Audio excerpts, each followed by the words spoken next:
Hello guys, good morning. Welcome you all on spirited lawyer channel.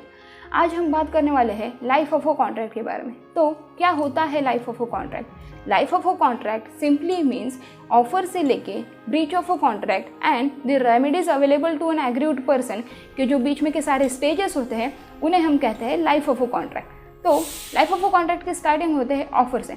अगर offer को 3 इसमें कर दें। फर्स्ट, अगर ऑफर रिजेक्ट हो जाए तो उसके आगे कोई स्टेजेस नहीं आते।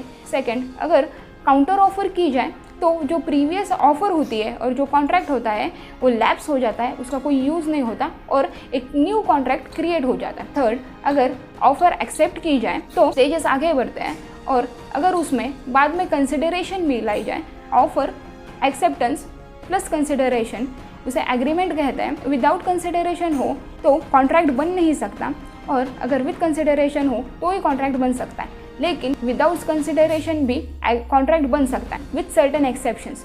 जो एक्सेप्शंस है वो 3 है। तो फर्स्ट है natural love and affection, second है टाइम बार डेब्ट और थर्ड है पास्ट वॉलेंटरी सर्विसेज। अगर ये 3 में से कुछ भी की जाए तो then without even consideration contract can be made, और विद कंसिडरेशन अगर कंसिडरेशन दी जाए और विद एनफोर्सिबिलिटी बाय लॉ अगर हो तो वो कॉन्ट्रैक्ट लीगल होता है और वो कॉन्ट्रैक्ट बन जाता है।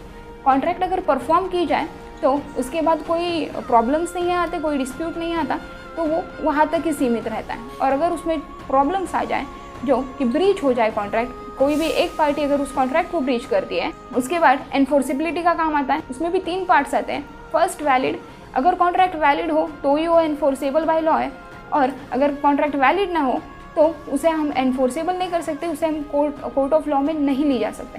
तो those are void contract and voidable contract की जो कि एनफोर्सेबल नहीं है और उन्हें हम कोर्ट में नहीं ले जा सकते। Only the valid contract can be taken into a court, और उसके अगेंस्ट जो एग्रीड पार्टी है वो opposite means the defendant party के अगेंस्ट सूट फाइल कर सकती है और उसके जो रेमेडीज अवेलेबल है in the Indian contract act उसको अवेल कर सकती है। तो कौन से रेमेडीज़ अवेलेबल है in the Indian contract act? तो वहाँ पे 3 रेमेडीज़ अवेलेबल है। फर्स्ट, रेसेशन, सेकंड रेस्टिट्यूशन और थर्ड स्पेसिफिक परफॉर्मेंस।